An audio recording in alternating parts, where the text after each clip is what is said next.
And finally, Phoenix Mercury center Brittney Griner is the most high-profile athlete caught up in the Russian-Ukraine conflict. The WNBA star has been detained in Russia since mid-February on drug charges. Cronkite News reporter Ryan Blank takes a look at Griner's difficult situation. On February 17th, Brittney Griner was stopped at a Moscow airport.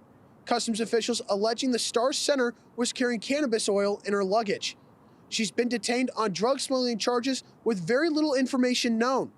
The WNBA community, including former Mercury assistant coach Chasity Melvin, are rallying around the two-time Olympian. Brittney is one of the kindest-hearted human beings that I've ever met.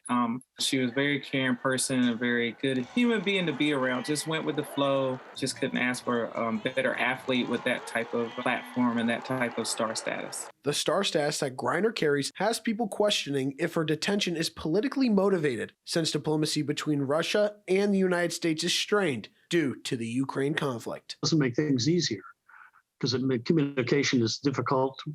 Our embassy is understaffed at the moment. Strictly from a legal point of view, it shouldn't complicate life, but that doesn't mean it won't. Griner's predicament highlights the challenges WNBA players face when playing overseas. Chasity Melvin, who played in 8 different countries, says athletes don't always understand the cultural differences and political climates when playing abroad. For the most part, you do live in a bubble when you go over there. It's basically you're with your team, you go to your apartment, and you're playing the game of basketball. And then if you don't speak the language, you could be missing out on a lot. Every athlete has to be aware of their personal safety. They have to be aware of the laws of the land that they're going to go into. They have to be aware of whether or not culturally they're going to fit in. Griner was playing for the Russian team UMMC Ekaterinburg, a popular destination for WNBA athletes, including Diana Taurasi, because the money is too good. Everybody wants to play in ECAT. Up until this war, ECAT is 3-4 times everybody else in the world. I'm talking about a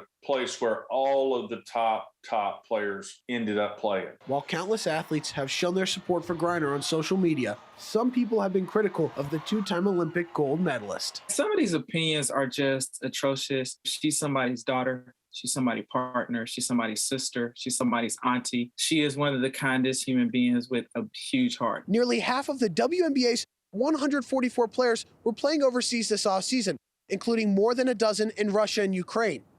All of them made it out, except Griner, who faces up to 10 years in prison. In Phoenix, Ryan Blank, Cronkite News.